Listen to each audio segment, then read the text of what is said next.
अस्सलाम वालेकुम जी। कैसे हैं सब लोग? बिस्मिल्लाहिर्रहमानिर्रहीम।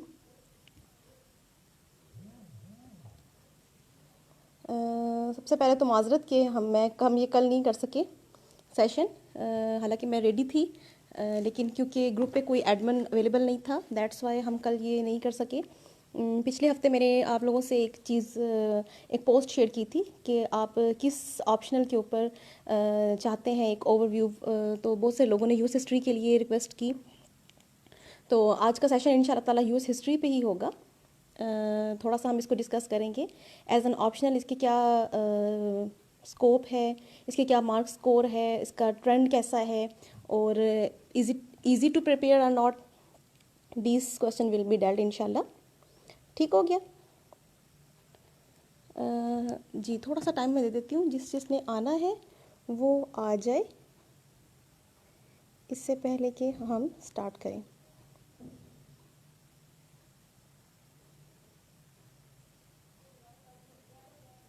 2 मिनट्स में देती हूँ।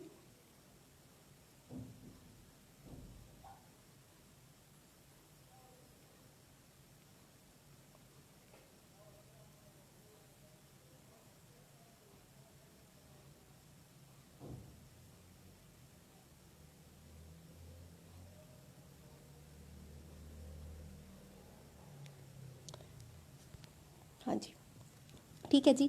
सबसे पहले जो क्वेश्चन सबसे मोस्ट इम्पॉर्टेंट होता है किसी भी ऑप्शनल को चूज़ करने में, वो होता है कि हमें ये ऑप्शनल क्यों चूज़ करना पड़ेगा। ठीक है, हमें क्यों करना चाहिए। मैंने देखा अक्सर लोग जो हैं वो इस क्वेश्चन को लेके बहुत परेशान होते हैं कि कॉम्बिनेशन कैसा रखा जाए पेपर में अपने सीएसएस के लिए। आई एम सॉरी अगर मैंने आपको रिप्लाई नहीं किया, मैं देखती हूँ शायद मुझे मैसेजेस बहुत ज़्यादा रिसीव हो रहे हैं। मैं आपको कर देती हूँ। तो कमिंग टू दैट कि ऑप्शनल के टाइम पे हमें हमेशा प्रॉब्लम रहती है, और बहुत से लोग जो हैं वो कंफ्यूज होते हैं कि ऑप्शनल कैसे रखे जाएं, किस तरह रखे जाएं, क्या सोचा जाए। सबसे पहली बात कि जो सीएसएस का स्टाइल है उसमें ये जो ग्रुप्स बने हुए हैं, उन ग्रुप्स में उन सब्जेक्ट्स की डिवीजन इस तरह से की गई है कि कोई भी जो स्टूडेंट है उन्होंने वो सारे सब्जेक्ट्स नहीं पढ़े होते। ठीक है, ये बात तो सबको क्लियर है। और आपसे ये एक्सपेक्ट भी नहीं किया जाता कि आपको इन सारे सब्जेक्ट्स की पूरी हिस्ट्री पता हो और पूरी की पूरी आप उनके ऊपर मुकम्मल आपकी कमांड हो। ठीक है, तो द बेसिक थिंग इज़ कि आपने किसी भी सब्जेक्ट को, किसी भी ऑप्शनल को या किसी भी कंपलसरी को प्रिपेयर करना है तो आपने ट्रेंड देखना है कि पेपर किस तरह के आ रहे हैं, और आपने उसकी कोर्स आउटलाइन देखनी है, उसके मुताबिक प्रिपरेशन करनी है। ठीक है, अक्सर लोग इस बात में कंफ्यूज होते हैं कि कितनी प्रिपरेशन करें, कहाँ तक करें, सब्जेक्ट के अंदर क्या क्या एडेड है। तो उसका सबसे आसान तरीका ये कि सबसे पहला काम एज एन एस्पिरेंट आपका ये होना चाहिए कि आपके मोबाइल या लैपटॉप जो भी है उसमें आपका सिलेबस सीएसएस का हर वक्त रहना चाहिए। ठीक है, ताकि आपको पता हो कि मैंने कौन कौन से सब्जेक्ट्स जो हैं उनको प्रिपेयर करना है और उनकी आउटलाइन क्या गिवन है। ठीक है, coming to the US history, अगर आप ग्रुप को गौर से देखें, जिस ग्रुप में यूएस हिस्ट्री ऑफ यूएस से जो है लाई करता है, ये हिस्ट्री का ग्रुप है। ठीक है, इसमें जो बाकी हिस्ट्री के सब्जेक्ट्स हैं एज एन ऑप्शनल जो ऑप्शन दी गई है आपको चूज़ करने के लिए, वो है जी आपके इंडो पाक हिस्ट्री है, इस तरह ब्रिटिश हिस्ट्री है, आई थिंक यूरोपियन हिस्ट्री है। तो इन सब हिस्ट्रीज़ के जो ग्रुप है, इनमें history of USA is comparatively short. ठीक है, कुछ सब्जेक्ट्स इसके ऐसे हैं जो पहले 200 मार्क्स के थे, जैसे इंडो पाक हिस्ट्री पहले 200 मार्क्स का था, फिर जब सिलेबस रिवाइज हुआ तो ये 100 मार्क्स का हो गया। तो सिलेबस अभी भी उतना ही ज़्यादा है और मार्क्स कम हो गए हैं। तो जब आप इस तरह का कोई सब्जेक्ट उठाते हैं जहाँ पर सिलेबस का बहुत ज़्यादा बोझ होता है, तो यू नीड टू ऑप दो सब्जेक्ट्स जो जल्दी प्रिपेयर हो सकें, जो आसान हो प्रिपरेशन के अंदर। ठीक है, तो पहला पॉइंट मैंने आपको बता दिया कि हिस्ट्री ऑफ यूएसए जो है वो शॉर्ट है, वो छोटी है और जल्दी कवर हो जाती है। दूसरा point, it is good to know about America. ठीक है, आपको पता है कि अमेरिका जो है वो एक पॉलिटिक्स के अंदर एक बहुत बड़ा प्लेयर है इंटरनेशनल पॉलिटिक्स के अंदर। तो इट्स गुड टू नो कि हाउ दे इवॉल्व, किस तरह से उन्होंने आज़ादी हासिल की, किस तरह से उन्होंने अपना कॉन्स्टिट्यूशन चेंज किया। और अमेरिकन कॉन्स्टिट्यूशन जो है उसकी एक ख़ास बात ये है कि वो समझ लें तारीख में एक पहला लिबरल डेमोक्रेसी को सपोर्ट करने वाला एक रिटन कॉन्स्टिट्यूशन था।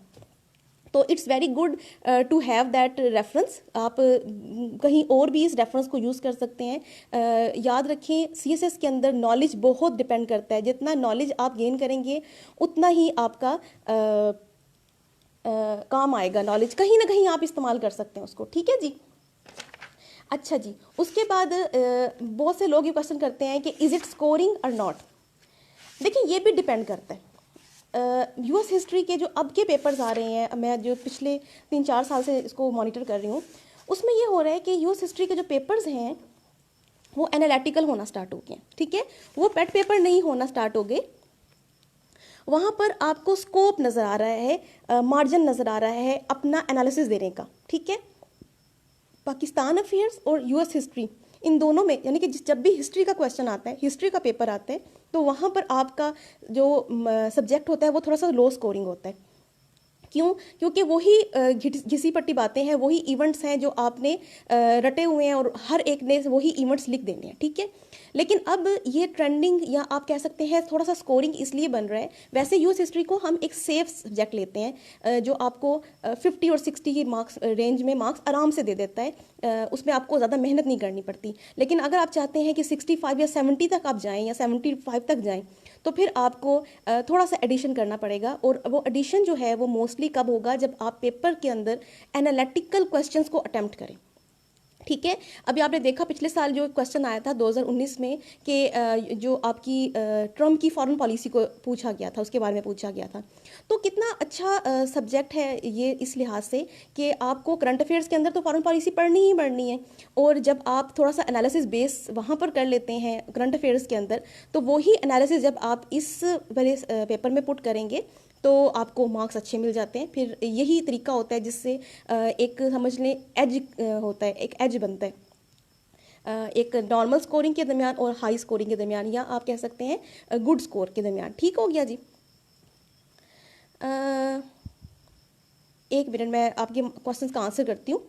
मैं ये जो हिस्सा है, ये जो आज का लेक्चर है, ये सेशन है, ये 1 आवर का हो गया इंशाल्लाह। तो पहले 30 मिनट मुझे दीजिएगा, मैं यूएस हिस्ट्री के ऊपर बात करना चाहती हूँ एज एन ऑप्शनल, ताकि आपको अपना व्यू दे सकूँ कि शुड यू ऑप्ट इट और नॉट। और बाकी जो हिस्सा है इंशाल्लाह उसके अंदर हम इलेक्शन के ऊपर बात करेंगे कि इलेक्शंस किस तरह से होते हैं अमेरिका के अंदर, उसका क्या प्रोसीजर है, राइट।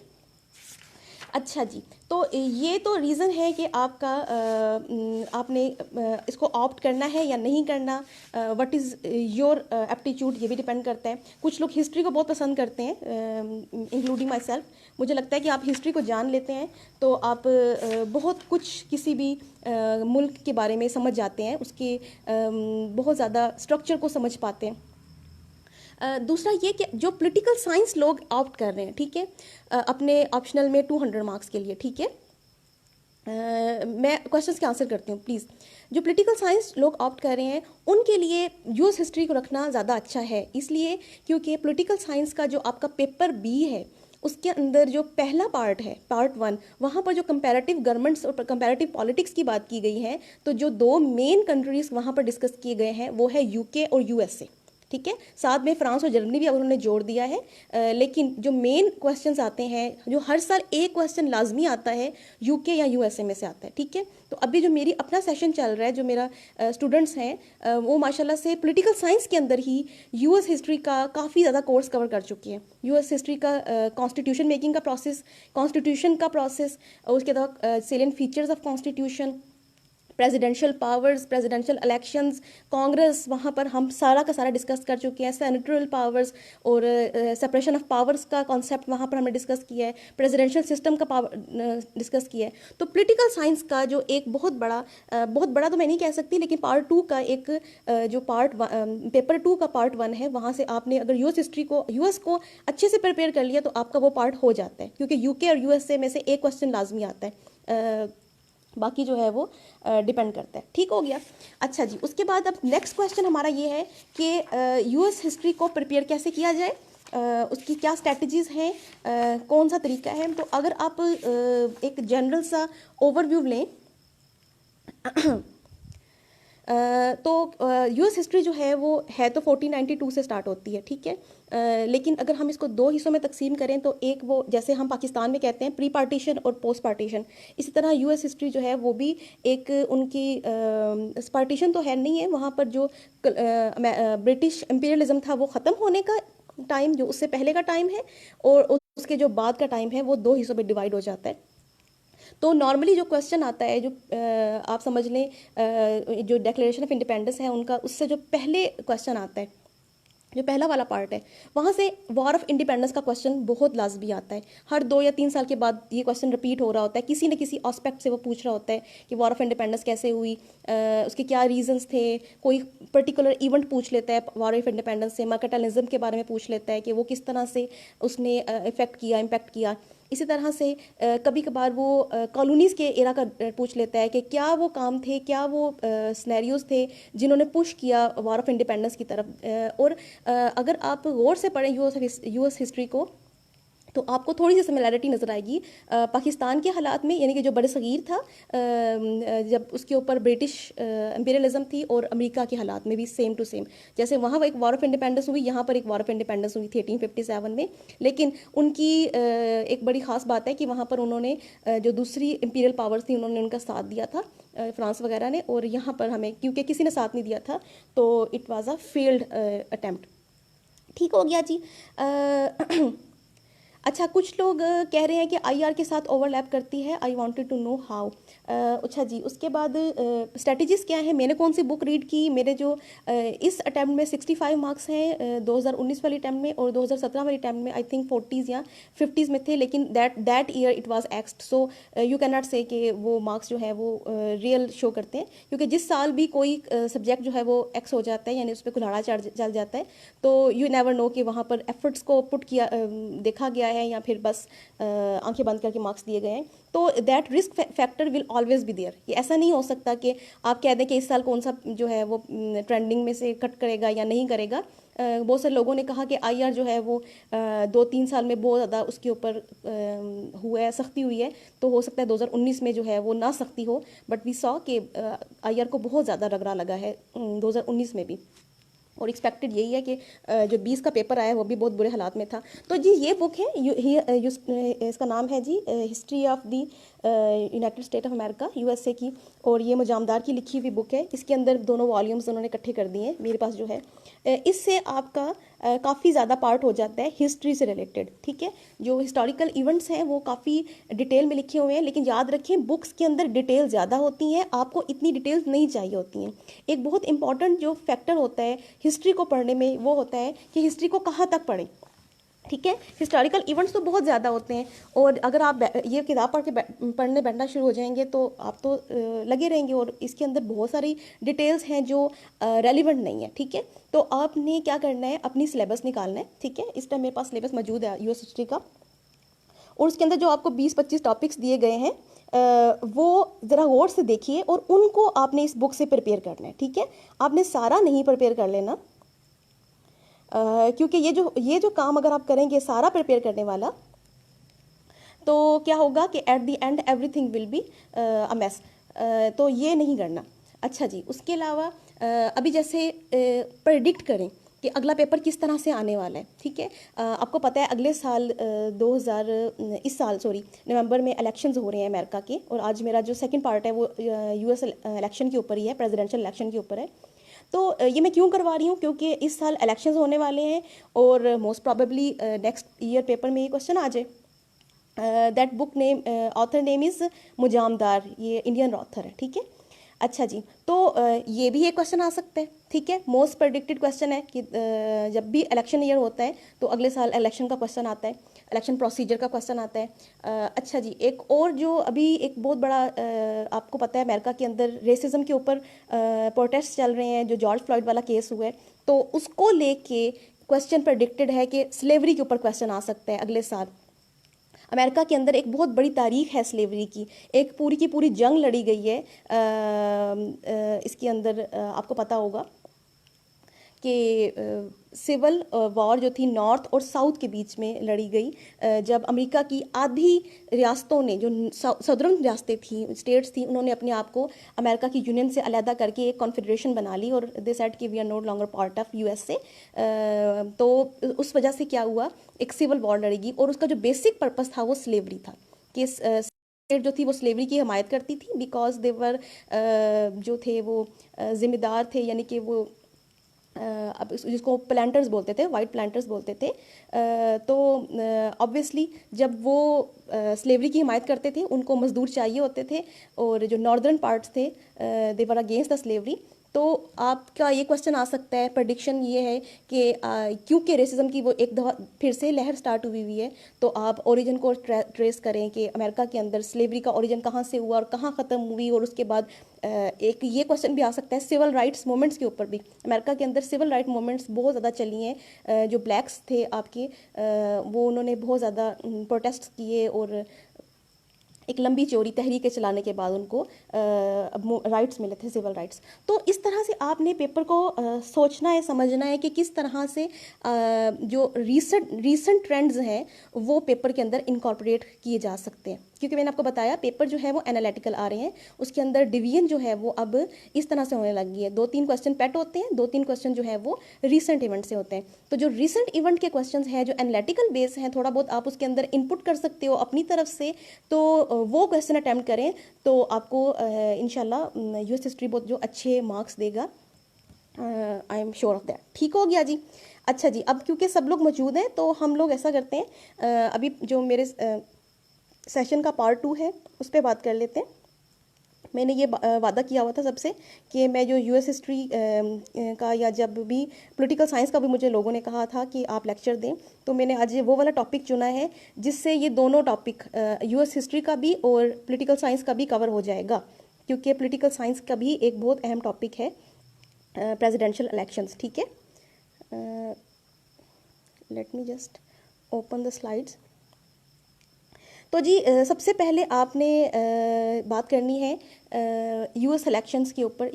और मज़े की बात यह है कि क्योंकि ये इलेक्शन ईयर है तो आप साथ साथ ट्रैक भी रख सकते हैं। बहुत सारे लोग जो हैं वो बिगनर्स हैं, उनको यूएस के प्रेसिडेंशियल इलेक्शन के बारे में कुछ नहीं पता, और काफ़ी कंफ्यूजिंग भी है टू बी ऑनेस्ट। इस ये इतना ज़्यादा कोई आप नहीं कह सकते कि नॉर्मल सा प्रोसीजर है, थोड़ा इंट्रिकेट प्रोसीजर है, और जो बिगनर्स हैं उनको समझने में काफ़ी मुश्किल आती है।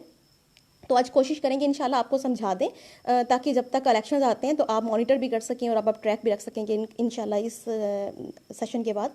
तो जी सबसे पहले आपने देखना होता है कि कौन प्रेसिडेंट बन सकता है। ये आपका क्वेश्चन अगर आता है किसी भी पेपर में कि आपने इलेक्शन बताना है, तो इलेक्शन के लिए सबसे पहली बात होती है क्वालिफिकेशन।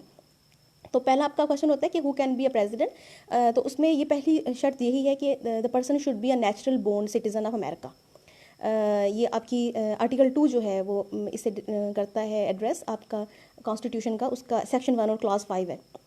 उसके बाद 35 ईयर्स ऑफ एज उन्होंने मुकर्रर की है आपके प्रेसिडेंट के इलेक्शन के लिए, कि प्रेसिडेंट के इलेक्शन लड़ने के लिए you have to be of 35 years of age. और उसके अलावा ये कि 14 साल तक, 14 ईयर्स तक आप रेजिडेंट हो अमेरिका के। ये नहीं कि अगर कोई फॉर एग्जांपल वहाँ नेचुरल बोर्न है भी और सारी ज़िंदगी उसने किसी और मुल्क में गुजारी, तो he can not come back and से कि मैं आज प्रेसिडेंशियल इलेक्शन लड़ने जा रहा हूँ। उसको 14 ईयर्स तक रेजिडेंट होना पड़ेगा यूएसए का to contest the election of president. ठीक है। अच्छा जी, दूसरा क्वेश्चन होता है कि कौन नहीं बन सकता, जिसे आप डिस्क्वालिफिकेशन भी समझ सकते हैं या आप समझ लें रिस्ट्रिक्शन है। तो एक तो ये कि अगर किसी को पहले से कोई शख्स डिस्क्वालिफाइड हुआ है या इम्पीच हुआ है, इम्पीचमेंट की वजह से डिस्क्वालीफाई हुआ है, तो that person can not run again for the office. और दूसरी बात ये कि ऑलरेडी जो पर्सन 2 टाइम्स सर्व कर चुका है प्रेसिडेंट एज प्रेसिडेंट, अब वो 3rd टाइम प्रेसिडेंट नहीं बन सकता। ठीक है, पहले ये कॉन्स्टिट्यूशन का हिस्सा नहीं था। एक ट्रेडिशन चल रही थी अमेरिका के अंदर कि हर प्रेसिडेंट 2 टाइम्स के बाद जो था वो अपने आप को हटा देता था, दोबारा वो इलेक्शन नहीं लड़ता था। ये एक ट्रेडिशन चल रही थी आपके वाशिंगटन से। लेकिन उसके बाद आपने देखा कि जो आपके FDR थे, रूजवेल्ट, उनको 4 टाइम सेलेक्ट किया गया अमेरिका के अंदर, क्योंकि वो हालात भी कुछ ऐसे थे, एक ग्रेट डिप्रेशन की वजह से भी और वर्ल्ड वार की वजह से भी। बट आफ्टर हिम एक कॉन्स्टिट्यूशन अमेंडमेंट की गई, 22nd अमेंडमेंट। उसके बाद कहा गया कि जो 2 टाइम्स जिसने सर्व कर लिया अब वो 3rd टाइम के लिए रन नहीं कर सकता। सिमिलर एक पाकिस्तान के अंदर भी थी कि 2 दफ़ा के बाद तीसरी दफ़ा वज़ीर आज़म नहीं बन सकते, जिसको ख़त्म किया गया बाद में फिर। ठीक है जी। अच्छा जी, अब थोड़ा सा टेक्निकल हो जाते हैं, या आप समझ लें, आपको मैं समझाना चाह रही हूँ। इलेक्शन जो है यूएसए का, वो 2 इलेक्शंस हैं। ठीक है, आई होप आप मुझे समझ पा रहे हैं। अगर आपको कोई क्वेश्चन हो तो आप प्लीज़ क्वेश्चन करिएगा। ठीक है, जो यूएसए है वहाँ पर एक होता है प्रेसिडेंट का इलेक्शन, जिसमें प्रेसिडेंट के 2 प्रेसिडेंशियल कैंडिडेट्स जो होते हैं वो इलेक्शन लड़ते हैं। ठीक है, उसको हम कहते हैं जनरल इलेक्शन या फाइनल इलेक्शन या दी इलेक्शन। ठीक है, दी प्रेसिडेंशियल इलेक्शन। एक होता है प्राइमरी इलेक्शन। ठीक है, अक्सर लोग प्राइमरी इलेक्शन जो है वो उसमें कंफ्यूज होते हैं। ठीक है, प्राइमरी इलेक्शन को आपने किस तरह से समझना है, ये आपको मैं पाकिस्तान से थोड़ी सी मिसाल देती हूँ, अगरचे पाकिस्तान से मिसाल बनती नहीं है, लेकिन I want to give it to you, थोड़ा सा आप क्लियरिटी हो जाएगी आपको। देखिए, जैसे कि एक होते हैं इंट्रा पार्टी इलेक्शंस। ठीक है, आपको पता है कि यहाँ पर पीटीआई की गवर्नमेंट है, और अगर पीटीआई की गवर्नमेंट आ जाती है तो आपका प्राइम मिनिस्टर जो है वो हमेशा इमरान खान ही बनेगा। इसी तरह आपको पता है कि अगर नून लीग, पहले की बात बता रही हूँ, कि अगर नून लीग आती है गवर्नमेंट में के अंदर, उसकी गवर्नमेंट बनती है, तो आपका नवाज शरीफ जो है वही प्राइम मिनिस्टर बनेगा। सो एक तरह से मोनोपोली सी है, डेमोक्रेसी नहीं है इन पार्टीज़ के अंदर। अमेरिका के अंदर on the other hand political parties के अंदर डेमोक्रेसी है। ठीक है, अब अमेरिका के अंदर 2 मेन पार्टीज़ हैं, एक है कि आपकी कंजर्वेटिव कह रही हूँ, आपकी रिपब्लिकन्स, और दूसरी है डेमोक्रेट्स। ठीक है, ये 2 मेन पार्टीज़ हैं जो प्रेसिडेंशियल इलेक्शन लड़ रही हैं। अब होगा क्या कि ये 2 पार्टीज़ पहले अपनी पार्टी के अंदर इलेक्शन करवाती हैं। ठीक है, और वो इलेक्शन प्रेसिडेंट के लिए नहीं होता, वो होता है प्रेसिडेंशियल कैंडिडेचर के लिए।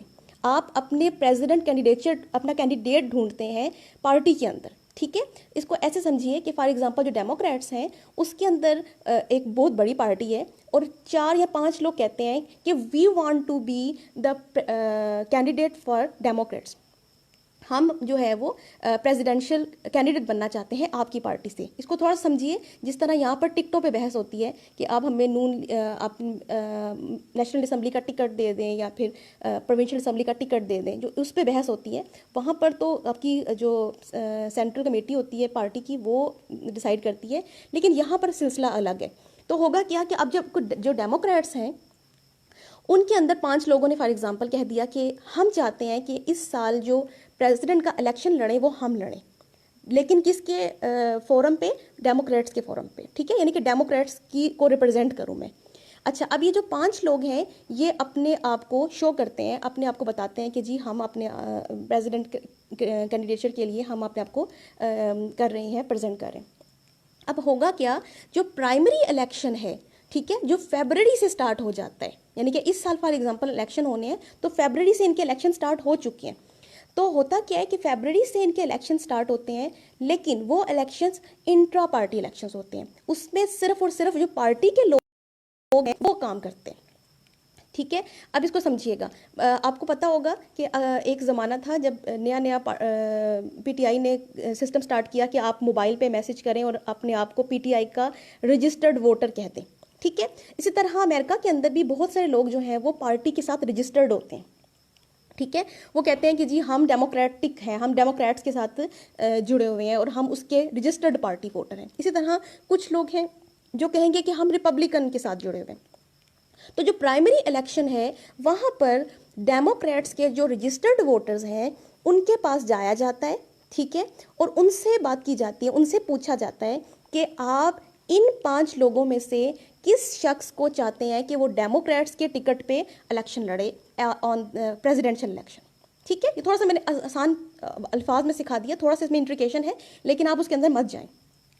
ठीक है, तो ये सिस्टम है। अब ये जो लोगों से पूछने का तरीका है इसके भी डिफरेंट तरीके हैं, डिफरेंट स्टेट्स के अंदर डिफरेंट तरीके हैं। कहीं प्राइमरी इलेक्शन होता है, कहीं कॉकस होता है, लेकिन आपने इस बहस में नहीं जाना, क्योंकि ये बहुत लंबी बहस है, मैं आपको बता रही हूँ, एक बहुत लंबा सिस्टम है, तो आपने बेसिक यहीं पर रहना है।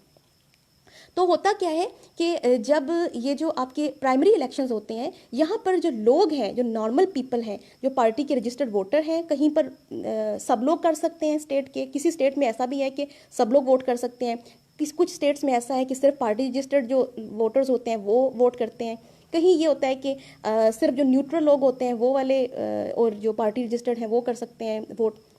तो बहरहाल हर स्टेट में इसके रूल्स अलग हैं। वो लोग कुछ डेलीगेट्स सेलेक्ट करते हैं, ठीक है। अब ये जो डेलीगेट है ये एक ऐसा शख्स है, फॉर एग्जांपल एक शख्स कहता है कि आप मुझे करें इलेक्ट, ठीक है, मैं फलां आपका जो कैंडिडेट है जो अपने आप को कैंडिडेचर के लिए प्रेजेंट कर चुका है उसके लिए प्लेज करता हूँ।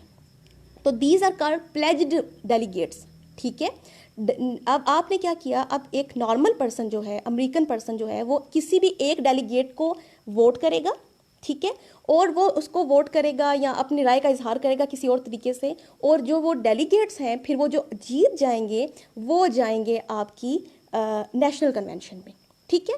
नेशनल कन्वेंशन क्या है, हर पार्टी, डेमोक्रेट्स भी और रिपब्लिकन भी, एक इलेक्शन ईयर में एक कन्वेंशन करते हैं, एक बहुत बड़ा, एक समझ लें कॉन्फ्रेंस है, लोग इकट्ठे होते हैं, एक पूरा कन्वेंशन है, ठीक है। अच्छा जी, अब वो जो कन्वेंशन है वो जो डेमोक्रेट्स हैं वो आपके करते हैं जुलाई में, और इस तरह जो रिपब्लिकन है वो अगस्त में करते हैं, ठीक है। इस कन्वेंशन में जो सारे डेलीगेट्स हैं, वो जो लोग जिनको लोगों ने इत्मीनान दे के भेजा हुआ है, वो आते हैं नेशनल कन्वेंशन में, ठीक है। यानी कि पूरे मुल्क से कोई 3,700 900 समथिंग है, मैं आपको बता देती हूँ, 3,979 3979 ये डेमोक्रेट्स के डेलीगेट्स हैं, और इसी तरह 2,198 2198 ये आपके रिपब्लिकन्स के डेलीगेट्स हैं। तो ये लोग जो हैं ये अपनी अपनी पार्टी के वो उस कन्वेंशन में जाते हैं, और वहाँ पर एक इलेक्शन के ज़रिए, एक वोट के ज़रिए वो किसी भी एक कैंडिडेट को सिलेक्ट करते हैं। अब देखिए क्या हुआ है, इस सारे प्रोसेस से कैंडिडेट सिलेक्ट हुआ है, यहाँ पर प्रेसिडेंट सेलेक्ट नहीं हो रहा, प्रेसिडेंट इलेक्ट नहीं हो रहा, यहाँ पर आपका जो है कैंडिडेट है वो इलेक्ट हो रहा है। तो it's a very good procedure इस लिहाज से कि पार्टी के अंदर भी कोई एक शख्स नहीं है जिसको पता है कि मैं ही प्रेसिडेंट बनूंगा या मैं ही प्राइम मिनिस्टर बनूंगा, बल्कि लोग सिलेक्ट करते हैं, लोग देखते हैं कि which person is capable, which person has a good agenda, किसके पास ज़्यादा बातें हैं, किसके पास ज़्यादा दलाइल हैं, या उसके पास जो आगे उसका फ्यूचर गोल्स हैं वो ज़्यादा अट्रैक्टिव हैं, ठीक है। अभी जो हो रहा है डेमोक्रेट्स का जो इलेक्शंस हुए हैं फरवरी से लेकर अभी तक के, वहाँ पर जो उनके जो बाइडन हैं एक कैंडिडेट के लिए खड़े हैं, जो कि ओबामा के वाइस प्रेसिडेंट रहा करते थे, उसके बाद अब वो प्रेसिडेंट के लिए इलेक्शन लड़ रहे हैं। तो जो बाइडन जो है वो मुकाबल थे, और साथ 4 लोग और भी थे, 4-5 लोग और भी थे। जो सेकंड नंबर थे वो आपके थे बर्नी सैंडर्स नाम है आई थिंक उनका, वो कोशिश कर रहे थे और वो बहुत प्रोग्रेसिव किस्म के नज़र आ रहे थे। बट जो फाइनल रिजल्ट आया है, अभी ये रिजल्ट फाइनल नहीं हुआ, लेकिन क्योंकि डेलीगेट्स इलेक्ट हो गए हैं तो वी नो कि जितने डेलीगेट्स आपको चाहिए होते हैं कैंडिडेट्स को इलेक्ट करने के लिए, जो कि होते हैं 1991 डेमोक्रेट्स के अंदर, उतनी इनको डेलीगेट्स मिल गए हैं आपके जो बाइडन को। That's why we are saying कि प्रिज्यूमेबली जो बाइडन जो है वो इस साल डेमोक्रेट्स के कैंडिडेट होंगे। तो ये बात आपको समझ आ गई कि जो अभी तक जो प्रोसेस हुआ है, फरवरी से लेकर अभी तक का जो प्रोसेस हुआ है, वो सारा का सारा प्रोसेस जो था वो कैंडिडेट को सिलेक्ट करने के लिए था। आपकी जो सारी की सारी अमेरिकन पीपल हैं वो वोट डाल रहे हैं, जो आपके पार्टी रजिस्टर्ड वोटर्स हैं वो वोट डालते हैं या अपनी राय का इजहार करते हैं। उसका जो मीनिंग होता है, जो प्रोसेस होता है, वो सारा होता है कैंडिडेट को सिलेक्ट करने के लिए, राइट। यहाँ तक सबको क्लियर है? तो प्लीज़ क्लियर लिखिएगा, मुझे आइडिया हो जाए कि मैं सही जा रही हूँ, आपको समझ आ रही है बात की, ठीक है। अच्छा जी, उसके बाद अभी तक जो डेमोक्रेट्स हैं वहाँ पर आपके जो बाइडन जो हैं वो कैंडिडेट्स आपके इलेक्ट हो गए हैं, मतलब उनको पार्टी की तरफ से अभी तक नामजदगी नहीं मिली है फाइनल, क्योंकि 13 से 17 जुलाई तक इनका होना था convention, but due to that pandemic इस साल ये अगस्त तक पोस्टपोन हो गया है। वरना इस साल उम्मीद यही थी, मतलब जुलाई तक यही उम्मीद थी कि इनका नाम आ जाएगा, बट यू नो पेंडेमिक है तो कन्वेंशंस नहीं हेल्ड हो रहे, ठीक है। तो फिर जब ये कन्वेंशंस हेल्ड होंगे अगस्त में, तब जो बाइडन जो होंगे वो डेमोक्रेट्स के होंगे, और उधर से जो आपके रिपब्लिकन्स हैं उनका इस साल प्राइमरी का इलेक्शन सारा का सारा ट्रंप ने जीत लिया है, उनको सारे डेलीगेट्स मिले हैं सिवाय एक डेलीगेट के, ठीक है। तो वहाँ पर जो पार्टी के रजिस्टर्ड वोटर्स हैं उन्होंने सब ने रिपब्लिकन्स ने अपने ट्रंप को ही वोट दिया दोबारा से कैंडिडेट यानी कि प्रेसिडेंशियल इलेक्शन लड़ने के लिए। तो ये है आपका प्राइमरी इलेक्शन, जिसको लोग बहुत ज़्यादा कंफ्यूज करते हैं कि प्राइमरी इलेक्शन क्या है, प्राइमरी इलेक्शन किस तरह होता है, कॉकस क्या है। ये सारा का सारा सिस्टम बहुत इजी है, लेकिन समझने की बात है, ठीक है। और बहुत डेप्थ में नहीं जाना आपने, जब आपका एनालिसिस स्ट्रांग हो जाए फिर आप डेप्थ ले लें, फिर आप कोशिश करें कि आप और स्टडी करें जितना आप कर सकते हैं। लेकिन मैं फिर बता रही हूँ कि इतना इंट्रिकेट सिस्टम है, बिगनर्स के लिए प्रॉब्लम हो जाती है, दैट्स वाई जितना मैं करा रही हूँ इतना भी बहुत है। तो जी अब आपने समझा कि नेशनल कन्वेंशन जो हो गए हैं वो आपके समझे हो गए हैं, और आपके जो दोनों कैंडिडेट्स हैं, दोनों जो आपकी पार्टीज़ हैं उनके हो गए हैं सिलेक्ट, ठीक है। तो देर इज़ जो Biden from the Democrats and there is Donald Trump from the Republicans. तो अब जो अगस्त के बाद इनकी एक इलेक्शन कैंपेन स्टार्ट होती है, और एक सीरियस किस्म की इलेक्शन कैंपेन स्टार्ट होती है। और माशाल्लाह से अमेरिका के अंदर जो सिस्टम है कैंपेन चलाने का वो बहुत मज़े का है, इस लिहाज से कि ये लोग खुले आम आके लोगों को भी फेस करते हैं। दूसरी बात, जो इनकी डिबेट सिस्टम है, जो जिसकी बहुत ओल्ड ट्रेडिशन है अमेरिका के अंदर एक डिबेटिंग सिस्टम की, इवन सेनेटर्स के लिए भी ये किया करते थे। तो क्या होता है कि जो आपके कैंडिडेट्स होते हैं वो आपस में आके बात करते हैं और वो डिबेट करते हैं, और खुले आम एक दूसरे की वो इंसल्ट करते हैं, क्रिटिसाइज़ करते हैं कि आपने ये किया, आपने वो गलत किया, आपने ये गलत किया। आपको अगर याद हो, हिलरी क्लिंटन और डोनाल्ड ट्रंप की बहुत मज़े की डिबेट्स हुआ करती थी, और तब एक दूसरे पर इल्ज़ाम भी लगाते हैं जो उनके वीक पॉइंट्स होते हैं। ठीक हो गया। तो ये तो था आपका नेशनल कन्वेंशन के बाद इलेक्शन कैंपेन का जो सिस्टम था, ठीक है। तो इस साल जो आपके डेमोक्रेट्स के हैं वो मैं आपको बता दिया, ठीक है। अच्छा जी, अब है जी फाइनल इलेक्शन।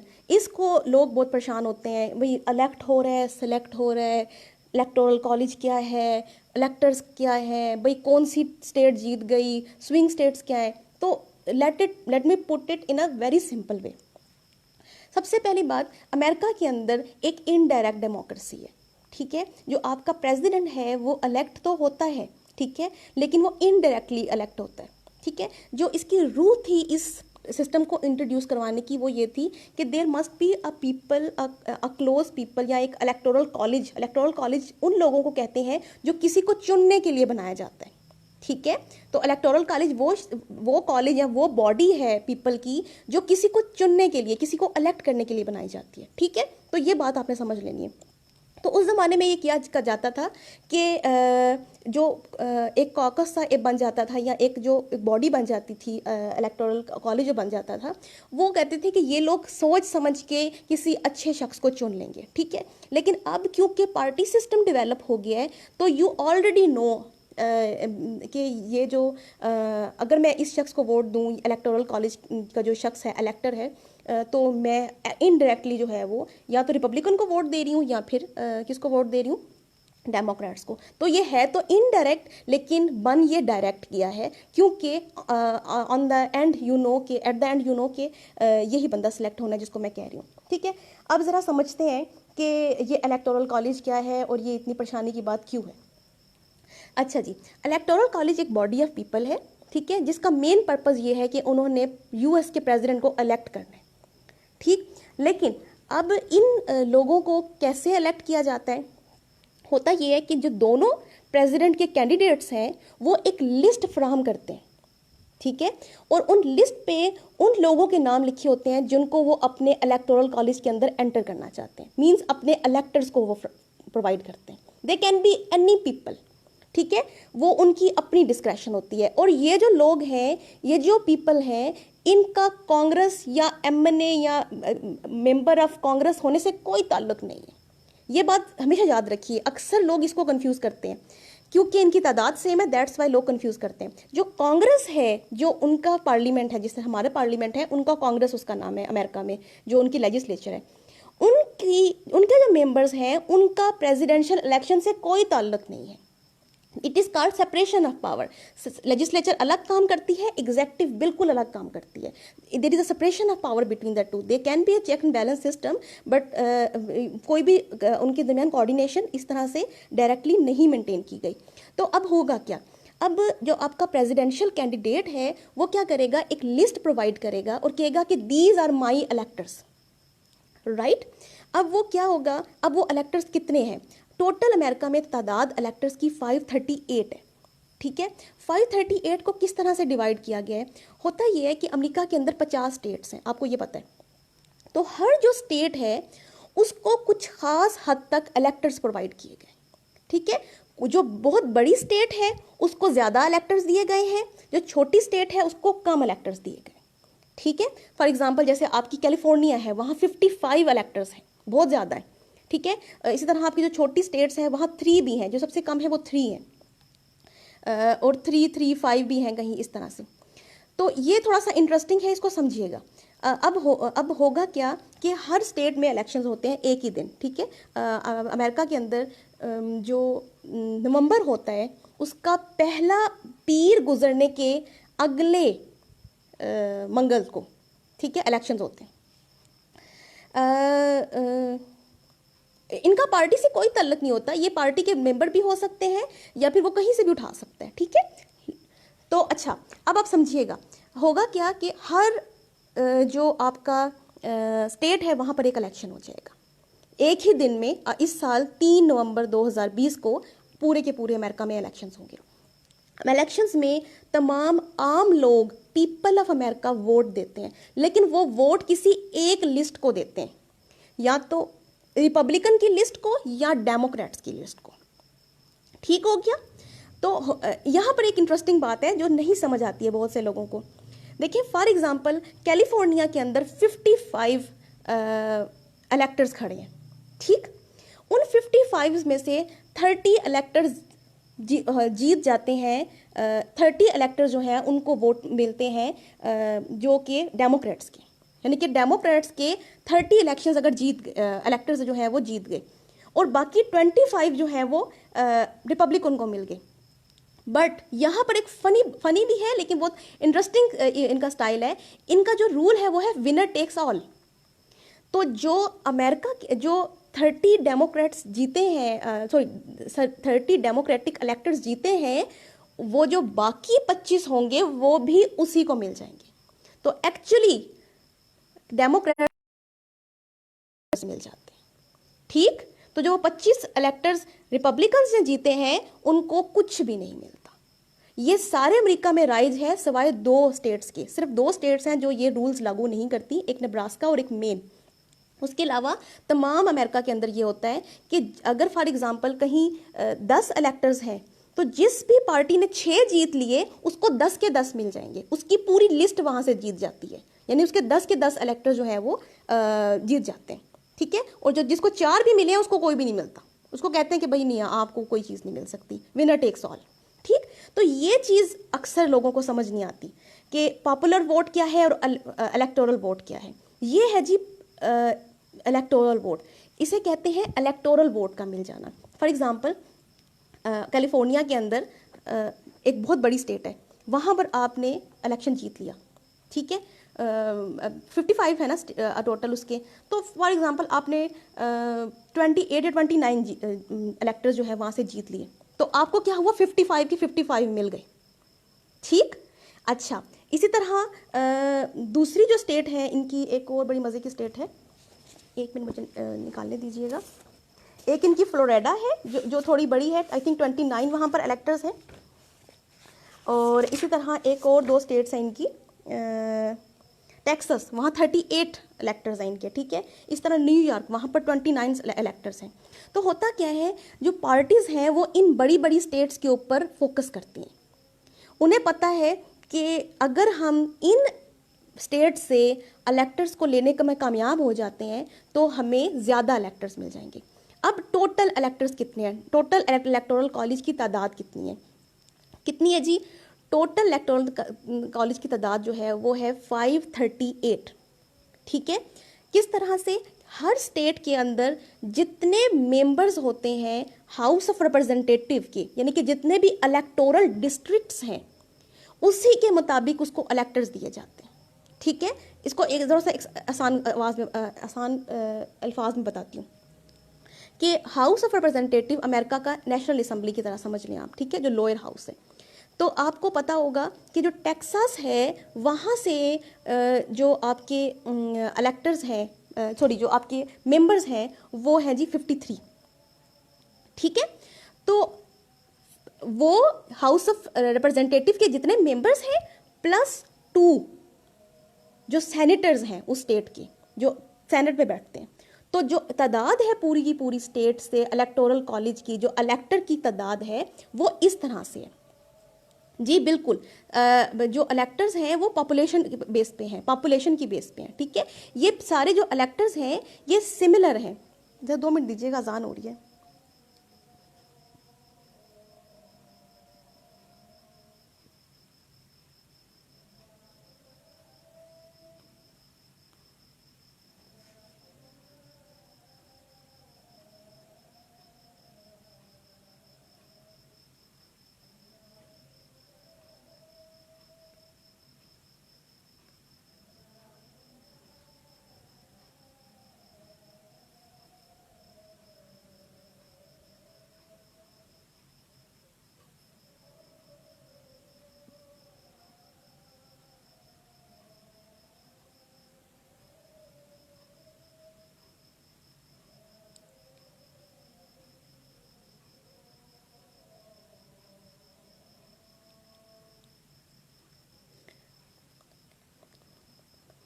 अच्छा जी, तो ये है जी आपकी इलेक्टोरल वोट का सिस्टम। ठीक है, इलेक्टोरल वोट का सिस्टम आपको क्लियर हो गया? अगर किसी को क्वेश्चन है तो मुझे पूछ ले प्लीज़, ताकि मैं उसका जवाब देती जाऊँ। ठीक है, तो टोटल जो अमेरिका के अंदर हाउस ऑफ रिप्रेजेंटेटिव के अंदर जो मेंबर्स होते हैं वो होते हैं 435।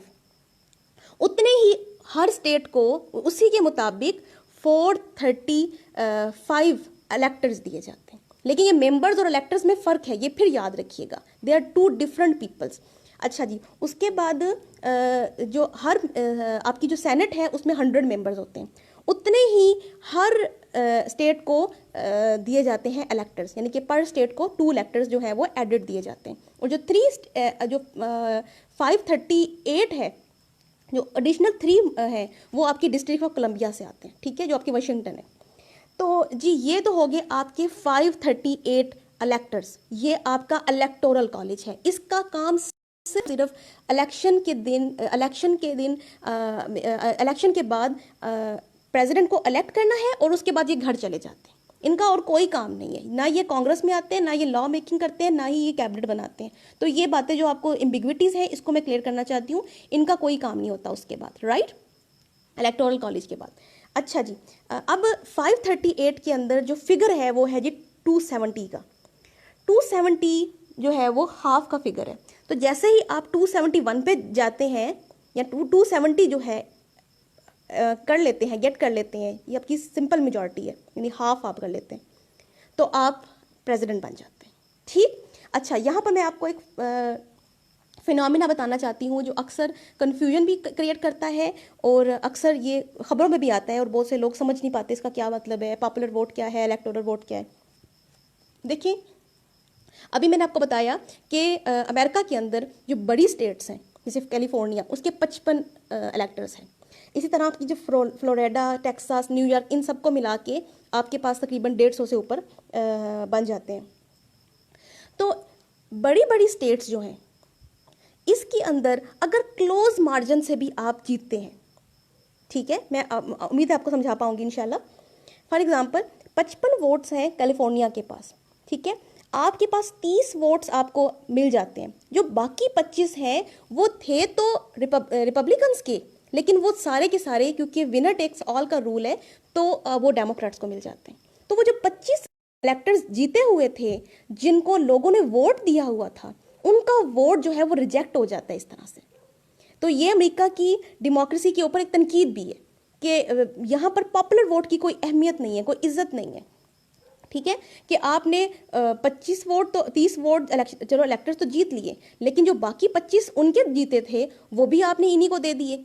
ठीक है, तो एट दी एंड क्या होता है, कभी कभार ऐसा होता है, और अभी ये हुआ भी, हिलरी क्लिंटन के सिलसिले में भी यही हुआ कि ट्रंप के पास 270 वोट्स तो आ गए, इलेक्टोरल वोट्स उससे ज़्यादा हुए बल्कि, लेकिन हिलरी के पास पॉपुलर वोट ज़्यादा था।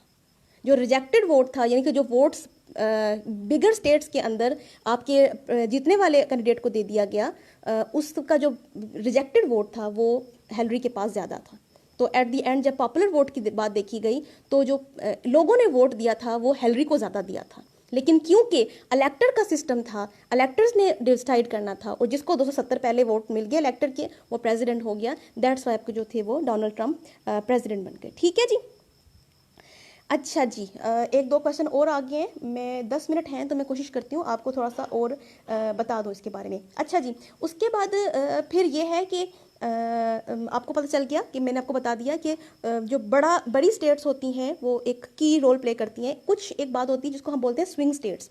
स्विंग स्टेट्स वो वाले इलाके हैं जहाँ पर कोई पार्टी स्ट्रिक्ट अफिलिएशन नहीं है। कैसे एग्जांपल दूँ आपको, आपको पता है लाहौर जो है वो नून लीग का गढ़ है, वहाँ से आपको इतनी सीटें जो है वो मिल जाती हैं नून लीग को। इसी तरह कुछ और एरियाज़ हैं जहाँ पर आपको पता है पीटीआई का बहुत होल्ड है, इसी तरह कहीं पीपी का बहुत होल्ड है, लेकिन कुछ एरियाज़ हैं जो सोच समझ के वोट देते हैं। ठीक है, वो चेंज कर देते हैं, उनको ना पसंद आए तो किसी और पार्टी को वोट देते हैं। तो इसी तरह अमेरिका के अंदर भी कुछ स्टेट्स हैं जो सारी की सारी डेमोक्रेट्स की हैं, मतलब वहाँ पक्का डेमोक्रेट्स का इजारादारी है, वहाँ के लोग डेमोक्रेट्स को ही जिताते हैं। इस तरह कुछ है जहाँ पर रिपब्लिकन्स की इजारादारी है, वहाँ पर रिपब्लिकन जो है वो बार बार आते हैं। लेकिन कुछ स्टेट्स हैं जो डिसाइड करती हैं, जो स्विंग हो जाती हैं। ठीक है, यानी मीन्स के वहाँ पर डेमोक्रेट्स भी जीत सकते हैं और रिपब्लिकन भी जीत सकते हैं। वहाँ के लोग जो हैं वो ओपन टू ऑल होते हैं। ठीक है, वो पर्सन टू पर्सन वेरी करते हैं, वो ये नहीं देखते कि रिपब्लिकन का कैंडिडेट है या डेमोक्रेट्स का कैंडिडेट है, वो ये देखते हैं कि कौन ज़्यादा अच्छी बात कर रहा है, कौन हमारे लिए ज़्यादा फ़ायदेमंद होगा। तो यहाँ पर जो आपके कैंडिडेट्स हैं वो ख़ास मेहनत करते हैं इन स्टेट्स के अंदर, क्योंकि ये बहुत अहम रोल करती हैं प्ले। ठीक है, अगर ये आपको क्लियर हो गया है तो मैं सिर्फ आखिरी बात बताती हूँ। उसके बाद क्या होता है, जब आपका इलेक्शन हो गया, 3 नवंबर को आपका इलेक्शन हो गया, और उसके बाद एक ऑब्वियसली लोगों को पता तो चल जाता है, क्योंकि अब मीडिया है, हर चीज़ आज़ाद है, मतलब देख रहे होते हैं, वो तो काउंट कर रहे होते हैं मुसलसल। तो ये जो सारे फॉर्मेलिटीज़ हैं, ये जो सारा प्रोसेस है, ये एक फॉर्मेलिटी बन गया है। वैसे तो सबको पता होता है कि ट्रंप जीत गया या ओबामा जीत गया। तो ये जो इलेक्टर्स हैं फिर ये दिसंबर के सेकंड वेडनेसडे को इकट्ठे होते हैं। ठीक है, और अपनी अपनी स्टेट्स के अंदर ये अपने अपने प्रेसिडेंट को वोट डालते हैं। ठीक है, यानी कि फॉर एग्जांपल जो आपके इलेक्टर्स 270 जीते हैं या ज़्यादा जीते हैं, ये लोग जो हैं फिर अपनी स्टेट के अंदर जाके वोट करते हैं। वो कहते हैं कि जी हम ट्रंप को वोट दे रहे हैं। ठीक है, याद रखें यहाँ पर भी इलेक्टर बेईमानी कर सकता है। ठीक है, वो ट्रंप के नाम पे जीता है, लेकिन वो जाके हिलरी क्लिंटन को भी वोट दे सकता है। लेकिन ऐसा नहीं होता due to strict party discipline. कहीं स्टेट्स के अंदर तो उन्होंने यहाँ पर लॉज भी इम्पोज किए हुए हैं, कोई ऐसा करे तो फिर देखे तो सही। ठीक हो गया। तो फिर उसके बाद जनवरी के जो जनवरी के अंदर जो कांग्रेस है वो फिर अनाउंस करती है, वो उन वोट्स को खोलती है और फिर गिन के बताती है। एक फॉर्मल अनाउंसमेंट होती है, आप समझ लें कि ये जी आपके ट्रंप साहब जो हैं या फिर जो बाइडन जो भी आप जीतेगा तो वो जीत गए। और फिर आपकी 20 जनवरी जो होता है वो हर 4 साल के बाद लीप ईयर पे मोस्टली इनॉग्रेशन डे उसको कहते हैं, जहाँ पर आपका प्रेसिडेंट जो है वो हलफ उठाता है, उसकी एक तकरीब होती है। तो उम्मीद है इंशाल्लाह आपको ये बड़ा अच्छा समझ आया होगा। अब क्योंकि अगले महीने अगस्त में ये नेशनल कन्वेंशन हो रही है, तो जब आप खबरें सुनेंगे कि डेमोक्रेट्स की कन्वेंशन हो रही है और वहाँ पर डेलीगेट्स आए हुए हैं, तो उम्मीद है आपको ये बातें बहुत ज़्यादा हवाई नहीं नज़र आएंगी, कोई एलियन नहीं फील होंगी, बल्कि आपको कुछ आइडिया होगा। आप कहेंगे हाँ डेलीगेट्स वो लोग होते हैं जिनको लोगों ने अपने वोट दे के भेजा होता है, और ये लोग क्यों आए हैं, ये डेमोक्रेट्स का कैंडिडेट सेलेक्ट करने के लिए आए हैं। और नेशनल कन्वेंशन क्या है, यहाँ पर एक कैंडिडेट सेलेक्ट हो रहा है। ठीक है, तो जब आप इन खबरों को सुनेंगे इंशाल्लाह they will make more sense to you. और मैं सबको ये बहुत ज़्यादा एडवाइस करूंगी कि इस साल इलेक्शन को क्लोजली मॉनिटर करें। जब आप इलेक्शंस की न्यूज़ सुन रहे होते हैं, खबरें सुन रहे होते हैं, तो वह बहुत सारी ऐसी उनका वो होते हैं न्यूज़फुल जो उनके छोटे छोटे बुलेटिन्स के अंदर रिपोर्ट्स होती हैं, तो वो मज़ीद उसको एक्सप्लेन करते हैं। तो उम्मीद है आपका बहुत अच्छा हुआ होगा ये वाला सेशन। अगर आपको कोई एम्बिग्विटी है प्लीज़ आस्क द क्वेश्चन, मैं यहीं बैठी हूँ भी 10 मिनट तक और उम्मीद है मैंने आपकी की होगी। अच्छा, एक और बात, आप लोगों में से बहुत से लोगों ने मुझे यूएस हिस्ट्री के लिए कहा था, और मैं इंशाल्लाह ताला जुलाई के 3rd वीक से, ठीक है, होपफुली 15 जुलाई के बाद से यूएस हिस्ट्री का जो है वो कोर्स स्टार्ट कर रही हूँ। ये एक छोटा कोर्स होगा, बहुत बड़ा कोर्स नहीं होगा। मोस्टली इसमें 25 लेक्चर्स होंगे टोटल। और आप लोगों में से जो भी इंटरेस्टेड है वो मुझे इनबॉक्स कर दें। यूएस हिस्ट्री जो है is a very favourite topic of, मेरा बहुत फेवरेट सब्जेक्ट है। मैंने इसको बहुत पढ़ा है, बहुत डिटेल में पढ़ा है, क्योंकि मुझे पसंद भी बहुत है। अपनी पसंदीदगी की वजह से मुझे इसको पढ़ाना भी अच्छा लगता है। एंड आई ट्राई कि जो बिगनर्स हैं उनके लिए चीज़ों को आसान किया जाए, बजाय इसके कि मैं आपको किताबों से पढ़ दूँ। मैंने बहुत अच्छी स्लाइड्स बनाई थी, मैं चाह रही थी कि आप लोगों के साथ जूम के ऊपर एक मीटिंग की जाए तो मैं आपको स्लाइड्स दिखा सकूँ, बट क्योंकि ये नहीं कर सकते, क्योंकि फेसबुक पे मुझे ज़्यादा था कि यहाँ पर ज़्यादा लोग हैं। तो if you are clear please comment clear, ताकि मुझे आइडिया हो जाए कि आप मेरे साथ हैं और कोई बात सुन रहे हैं और समझ पा रहे हैं। एक तो क्वेश्चन है, मैं उनको देख लेती हूँ, फिर हम ज़रा थोड़ा सा और आंसर करते हैं, ठीक है। अच्छा जी, ये आपने क्वेश्चन पूछा था, मैंने आपको बता दिया। मोहम्मद, आपने क्वेश्चन पूछा था कि यूएस हिस्ट्री या जर्नलिज्म, पॉलिटिकल साइंस के साथ यूएस हिस्ट्री भी रख सकते हैं और जर्नलिज्म भी रख सकते हैं। They are in the 2 different groups ना, तो आप यूएस हिस्ट्री भी रख सकते हैं, जर्नलिज्म दोनों रख सकते हैं इकट्ठे। तो यूएस हिस्ट्री तो पॉलिटिकल साइंस के लिए बहुत हेल्पफुल है, मैंने इस पर काफ़ी ज़्यादा बहस भी कर दी। कहीं ने किसी ने नेम पूछा था, वो इम्पीचमेंट की बात, मैं अभी इम्पीचमेंट करने लगी हूँ, उसके ऊपर भी बहस करूँगी। इब्राहिम लिंकन की कोई बात हो रही थी। एमसीक्यू सोर्स जो है वो प्रीवियस पेपर्स हैं, प्रीवियस पेपर्स बहुत ज़्यादा रिपीट होते हैं, ठीक है जी। ये अमेंडमेंट का ईयर, ये कौन सी अमेंडमेंट की बात कर रहे हैं आप? अच्छा जी, कुछ लोगों ने कहा clear, very good very good, I am very happy कि आप लोगों को ये बात समझ आई है। ये सेशन ट्रूली आप लोगों के लिए था। मैं चाह रही थी इसको पिछले वीक ही करूं, लेकिन I was super busy with my class. मैं पॉलिटिकल साइंस पढ़ाती हूँ, मेरे पास इस टाइम माशाल्लाह से पूरा सेशन चल रहा है, और दे आर वेरी हैप्पी।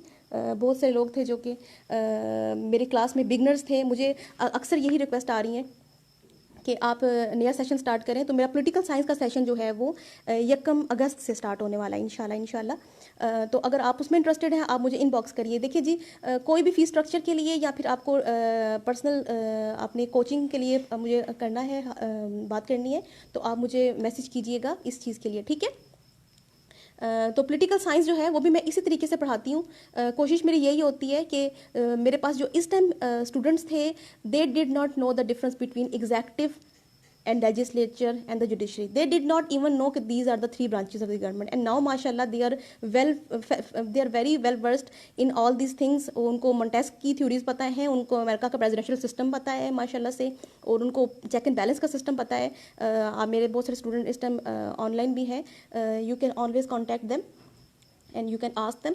अच्छा जी, एक और चीज़ थोड़ी सी बता दूं, आप लोगों में से ही किसी ने इम्पीचमेंट की बात की, तो लास्ट ईयर आपको पता है अमेरिका के अंदर एक इम्पीचमेंट की बात हो रही थी, और इम्पीचमेंट स्टार्ट भी हुई लेकिन कर ना सके। इम्पीचमेंट इज़ अ प्रोसेस जिसके ज़रिए प्रेसिडेंट ऑफ अमेरिका को उसके ओहदे से हटाया जा सकता है, ठीक है। He can be remove from the office, ठीक है। मैं अभी बताती हूँ। अच्छा जी, तो इम्पीचमेंट जो है वो क्या होता है कि आप कहते हैं कि फ़लाँ आपका प्रेसिडेंट जो है, इसने एक, उसके ऊपर जो चार्ज होता है वो ट्रीजन का हो सकता है या ग्रॉस मिसकंडक्ट का हो सकता है। जो ग्रॉस मिसकंडक्ट है, इसका मतलब ये होता है कि या तो आपने कोई करप्शन वगैरह की है, मतलब कोई अपनी पब्लिक ऑफिस का मिस यूज़ किया है, ठीक है। तो इस बिना पे जो आपकी कांग्रेस है वो आपको इम्पीच कर सकती है। एक करारदाद पास होती है। अब जैसे कि अभी ट्रंप के खिलाफ ये इल्ज़ाम लगा था कि ट्रंप ने जो फ़ोन किया था यूक्रेनियन आई थिंक प्रीमियर को, और उसमें उसने कोई बात की थी कि जो बाइडन के बेटे ने कोई करप्शन की है या मनी लॉन्ड्रिंग की है, सॉर्ट ऑफ, मुझे इतना डिटेल में नहीं याद। तो उस पर हाउस ऑफ रिप्रेजेंटेटिव ने इम्पीचमेंट की मूवमेंट लाई थी, रेजोल्यूशन लाई थी इसके लिए ट्रंप के खिलाफ, और वो पास भी हो गई थी वहाँ पर, क्योंकि आपको हाउस ऑफ रिप्रेजेंटेटिव में इम्पीचमेंट के लिए हाफ सिंपल मेजॉरिटी चाहिए होती है। लेकिन सेनेट के अंदर अगर आपने किसी को इम्पीच करना है प्रेसिडेंट को, तो 2/3 मेजॉरिटी चाहिए, ये याद रखिएगा। 67 स्टेट जो आपकी मेंबर्स हैं ऑफ सेनेट आउट ऑफ 100, वो अगर इम्पीच करेंगे तो प्रेसिडेंट इम्पीच होता है। तो दे ऑलरेडी न्यू डेमोक्रेट्स को कि ये इम्पीच हो नहीं सकता। दैट्स वाई उन्होंने सिर्फ ये एक आप समझ लें एडवेंचर किया था ताकि थोड़ी सी आप समझ लें बेइज्जती हो जाती है प्रेसिडेंट की, क्योंकि फिर नेक्स्ट जब इलेक्शन आते हैं, कंपेन आती है, तो यू कैन से कि तुम्हारे पर तो भी इल्ज़ाम लगे हुए थे। तो ये एक डर्टी पॉलिटिक्स है। बहरहाल ये इम्पीचमेंट का प्रोसेस थोड़ा सा ये वाला है। अच्छा जी, आपने कहा अवेलेबल होगी इंशाल्लाह ये 1-2 दिन तक अभी अवेलेबल होगी, लेकिन 2-3 डेज़ तक होगी। उसके बाद I have some personal reasons जिसको मुझे रिमूव करनी पड़ती है। एक किसी ने क्वेश्चन पूछा, आई थिंक अली ने क्वेश्चन पूछा कि इंडो पाक हिस्ट्री रखना चाहिए या नहीं। मैं कभी भी इंडो पाक हिस्ट्री की हमायत नहीं करती, क्योंकि उसका कोर्स बहुत लेंथी है और बहुत ज़्यादा पेट क्वेश्चन आते हैं, मतलब मीन्स टू से बहुत हिस्ट्री से लोडेड क्वेश्चन आते हैं। As compare to this US history जो है वो थोड़ा सा डायनेमिक हो गया है, इस लिहाज से कि अब एनालिटिकल क्वेश्चन आ रहे हैं, तो you can get good marks in it. Scoring जो है वो आपका यूएस हिस्ट्री इस लिहाज से ज़्यादा है, प्लस ब्रीफेस्ट है, बहुत छोटा कॉन्स्टिट्यूशन है, सॉरी आपका जो हिस्ट्री है, ठीक है। मेनली जो हिस्ट्री है वो 1776 के बाद से स्टार्ट होती है, जब इंडिपेंडेंस की ये इनकी पूरी वार हुई और उसके बाद इन्होंने कॉन्स्टिट्यूशन बनाया। तो कुछ हिस्से हैं, अगर आप पॉलिटिकल साइंस ऑप्ट कर रहे हैं तो आपका एक बहुत बड़ा हिस्सा यूएस हिस्ट्री का पहले ही कवर हो चुका होता है, ठीक है। Any other question? I am still taking the question. I have some minutes remaining. So let me give you some time to ask any question. Please don't send me friend request. मैं नहीं कर सकती, मैं आपको पहले बता चुकी हूँ, मेरा पर्सनल अकाउंट है। आपने कहा आप मेरे यूएस हिस्ट्री के सेशन को ज्वाइन करना चाहते हैं, प्लीज़ इनबॉक्स में, ठीक है जी। आपने कहा कि कितने प्रेसिडेंट रिमूव हुए हैं इम्पीच होके। एक निक्सन हुए थे और एक पता नहीं और कोई हुए हैं कि नहीं, मुझे नहीं याद, मेरे ख्याल में 2 हुए हैं टोटल। कॉन्विक्ट अभी तक कोई भी नहीं हुआ, इम्पीच हुए हैं, ठीक है। What is gerrymandering process? आप मेरा टेस्ट ले रहे हैं गेरीमेंडरिंग प्रोसेस होता है कि जब आप जो इलेक्टोरल डिस्ट्रिक्ट्स होते हैं उनको जिनको हम उर्दू में कहते हैं हल्का बंदियों में छेड़छाड़ी करना, ठीक है।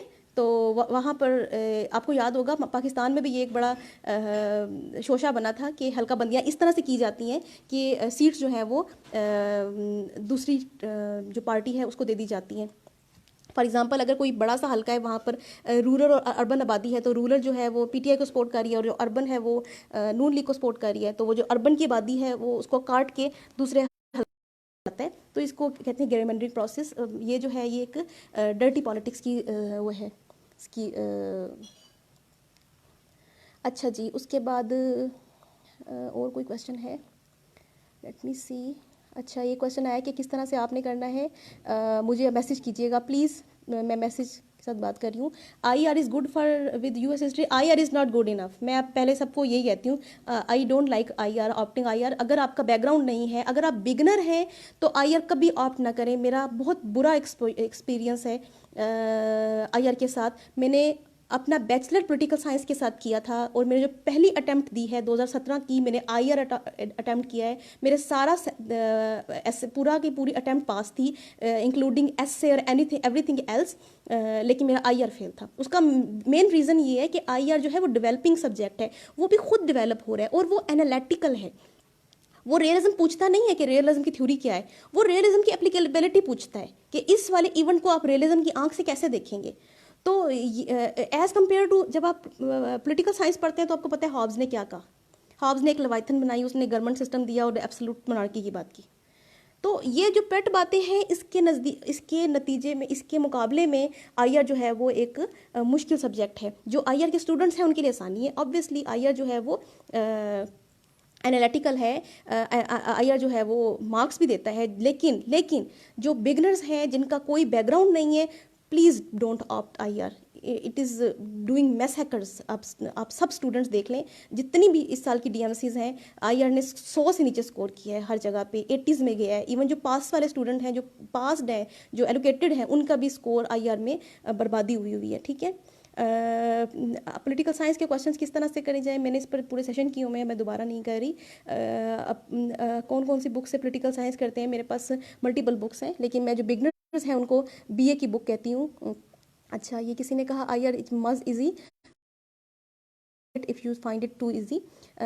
आपने कहा पॉलिटिकल साइंस स्कोरिंग है। आप अभी अपने जो राना ताहिर हैं जो आपके टॉपर हैं, उनकी डीएमसी देख लो, आपको पता चल जाएगा कितना स्कोरिंग है। वाइस प्रेसिडेंट के बारे में लेक्चर दें, मैं बाद में दूंगी। ठीक है जी। तो उम्मीद है आप लोगों को आज का लेक्चर पसंद आया होगा। ठीक है, आज के लिए मेरे पास इतना ही था। फिर से मैं एक रिमाइंड करवा दूं कि जो आपकी मेरा जो पॉलिटिकल साइंस का न्यूज़ सेशन है वो 1 अगस्त से स्टार्ट हो रहा है, और जो यूएस हिस्ट्री का सेशन है ये 15 जुलाई के बाद से इंशाल्लाह स्टार्ट होगा। मैं इंशाल्लाह कोशिश करूँगी 1-2 हफ्तों के बाद आके आपको इस तरह का कोई जो सेशन दे दिया करूँ, because I know many people है फाइनेंशियल इश्यूज़, जो नहीं पे कर सकते, पेड सेशन नहीं ले सकते। और मेरा जो ये सेशन को करने का फार्मूला है, जो पेड सेशन है वो यही है कि जब आप पेड सेशन करते हैं, आप एक कोर्स उठाते हैं, तो टीचर भी कमिटेड होता है, स्टूडेंट्स भी कमिटेड होते हैं। ठीक है, तो जो फीस है वो आपको एक तरह से कमिटमेंट का इश्यूज जो होते हैं वो नहीं होते फिर एज़ कम्पेयर टू दिस। आपको पता है हर बंदे की फिर अपनी प्रॉब्लम्स होती हैं, तो जिनको फाइनेंशियल कंस्ट्रेंट्स हैं तो इंशाल्लाह मैं कोशिश करूँगी बार बार इस फोरम को यूज़ करके आपकी परेशानियाँ जो है, आपके जो क्वेश्चंस हैं उनको आंसर कर सकूँ।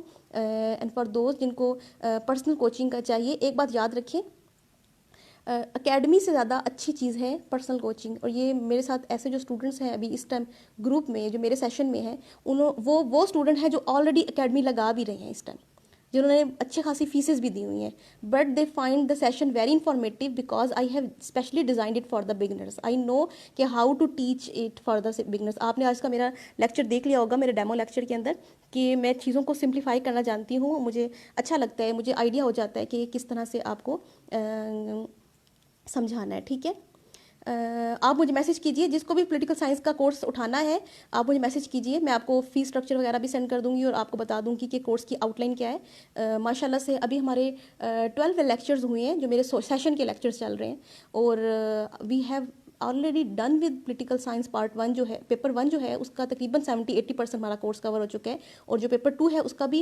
20-30% का कोर्स कवर हो चुका है। तो माशाल्लाह इट्स अ ह्यूज सक्सेस, वहाँ पर बड़े अच्छे तरीके से जा रहे हैं। अच्छा, एक और चीज़ यूएस हिस्ट्री के लिए, इस बुक के साथ आप अगर जो लोग सेशन नहीं लेना चाहते, ऑब्वियसली बहुत सारे लोग जो हैं उनके पास इतने पैसे नहीं होते, तो आप क्या करें कि आप सोर्सेज को यूज़ करें, इंटरनेट सोर्सेज को, लेकिन फिर भी वही इशू आएगा कि there is lot of information and you don't know how to sort it.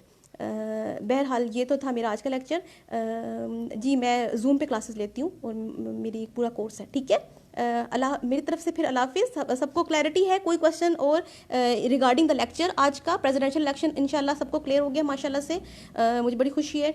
Keep trekking US presidential election, देखिएगा क्या हो रहा है, किस तरह हो रहा है। इंशाल्लाह कोशिश करेंगे अगले हो जाएंगे आपके। ठीक है, तो वहाँ देखिएगा कि किस तरह से इलेक्शन हुए हैं, नेशनल कन्वेंशन में क्या हुआ है, और फिर एक सेशन करेंगे आपके साथ दोबारा से। अल्लाह ने ज़िंदगी दी और हिम्मत दी तो आपको और चीज़ें करेंगे। ठीक है, मेरी जी ये वाली जो ज्वेरा नेम वाली आईडी है, यही मेरी पर्सनल आईडी है, यहीं पर आप मुझे मैसेज कर दें, मेरे इनबॉक्स जो आप है वो कर दें, मैं रिस्पॉन्ड कर दूँगी आपको। ठीक है जी। दाऊद कह रहे हैं डेलीगेट कैसे सिलेक्ट किए जाते हैं, ये आप दोबारा से देखेंगे लेक्चर को। ठीक है, मैंने स्टार्ट में बता दिया था कि देरा। ठीक है, तो ये आपका कसूर है मेरा तो कसूर नहीं है। चलें जी, ओके जी, मेरी तरफ से अल्लाह हाफिज़।